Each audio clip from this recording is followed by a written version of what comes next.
it's clear that Dr. Li Yang is a serious person. She is making a very serious claim. So within a few hours of her interview last night, a video of the segment reached 1.3 million people on Facebook. And why wouldn't it? The coronavirus pandemic has touched the life of every American. And justifiably, people want to know where it came from. But Facebook still doesn't want you to know that. So Facebook suppressed the video, presumably on behalf of the Chinese government. Facebook executives made it harder for users to watch our segment. Those who found the video had to navigate a warning. The interview, quote, repeats information about COVID-19 that independent fact-checkers say is false. Instagram, which the truth comes Facebook out, also owns, did the same thing. Twitter suspended Dr. Yang's account entirely. It did not explain why. Nor did the tech companies explain how they would know more about disease transmission than an MD, PhD virologist like Dr. Li Yang. Instead, Facebook and Instagram linked to 3 so-called fact checks that supposedly proved Yang was lying. But if you clicked on the provided links, you noticed something odd. The fact checks were all published months ago, many months, in January, February, and March. And they had nothing whatsoever to do with what Dr. Li Yang said on our show. They were written before, in fact, anyone knew who she was. One of the fact checks attacks a completely unrelated claim. The virus was patented and that a vaccine was prepared and ready to go. What does it have to do with the interview that we did last night? No one will tell us that. The truth is, and you know it if you've watched carefully, experts have been wrong frequently throughout this pandemic. At one point, they told us not to wear masks. Now they tell us we must, and so on. They have changed their prescriptions many times. Exactly. Most of these are not bad people. Most of them are trying their best.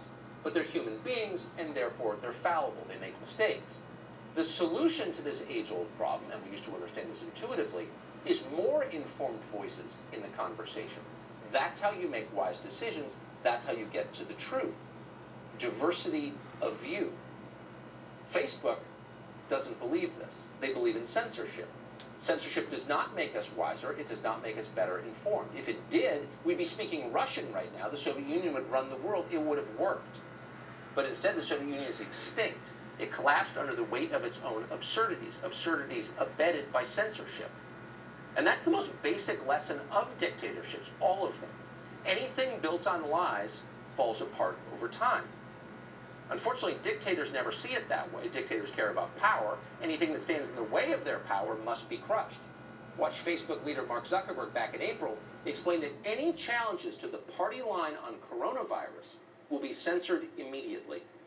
If someone's spreading something that puts people at imminent risk of physical harm, then we take that down. We don't allow that on Facebook. There are also other misinformation that may not lead to imminent risk of physical harm, but still isn't the type of stuff we want to be spreading through our system. Misinformation can't be allowed to spread through our system, Zuckerberg declared. So what exactly, you may be wondering, constitutes misinformation? What's the definition of that? Well, in practice, misinformation, according to Facebook, is anything that suggests our health authorities and Democratic politicians are incompetent. Also anything that embarrasses big tech allies in the Communist government of China. Information like that is misinformation, and it must be censored. Not for your benefit, it doesn't help you at all, but for theirs, to solidify their power.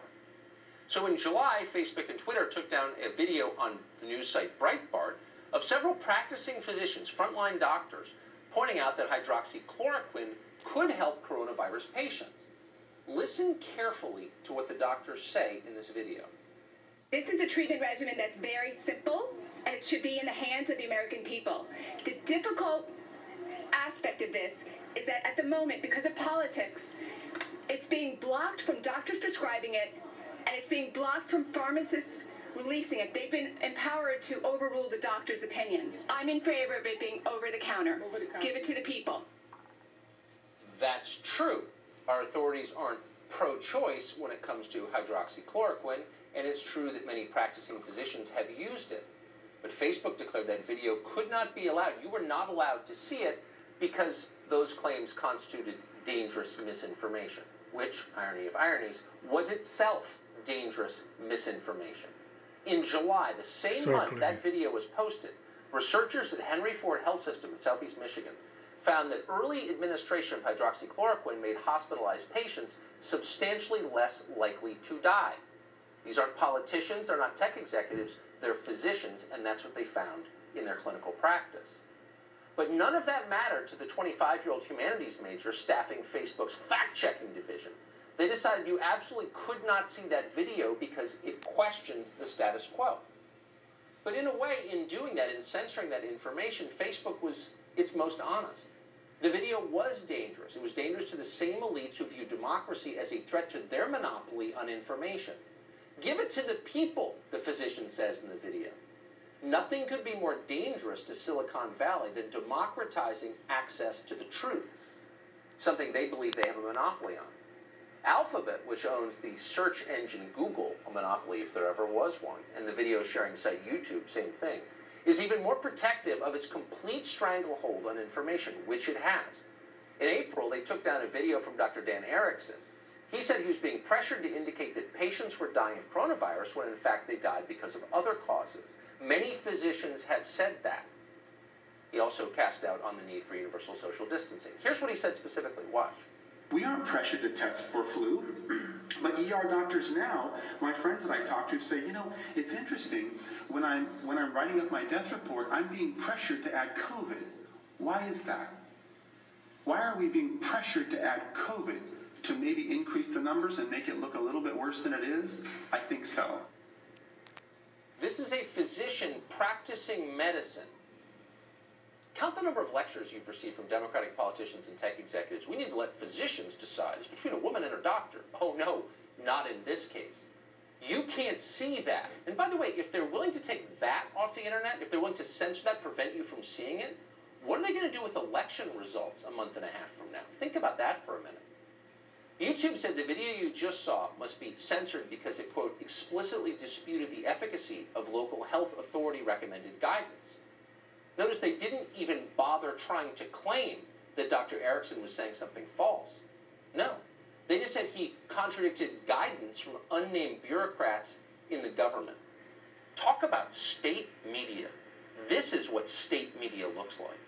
Demanding you must believe some unelected bureaucrat from the state. Taking his word over practicing physicians' word. More recently, YouTube censored a video from Dr. Scott Atlas. He's a member of the White House Coronavirus Task Force, joining us in a moment. Dr. Atlas argued that maybe we don't need universal social distancing measures. Some groups of Americans, Atlas said, are not in great danger from the coronavirus, especially young people. And that's obviously true. No serious scientist disputes the accuracy of that statement. But then Dr. Atlas did what you absolutely cannot do ever in this brave new world they've created. He pointed out that statistical models, those are the models that technocrats use to justify their existence, have been catastrophically wrong. Watch him say it. The policymakers in general, they put in a lockdown. They didn't care at all. They did not calculate at all the costs of the harms of the lockdown, the consequences of the lockdown. They did a stop COVID-19 at all costs. And they used hypothetical projection models that were so egregiously wrong, far, far off, yet they keep citing those models. And so even now. And so the extension of the lockdown is the problem. So this is why that should scare you. That wasn't allowed by our tech overlords. And yet, no one disputes that what Dr. Atlas said in the clip you just saw is true. Look it up and verify it, assuming you're still allowed to. And because it is true, we will continue to say it and things like it. Period. Fox News believes in free speech, and we plan to exercise ours. We're allowed to do that because unlike the majority of news organizations in America, we are not beholden to Facebook and YouTube for our revenue. And as long as that's true, we're going to report and we're going to let you decide. Dr. Scott Atlas is a member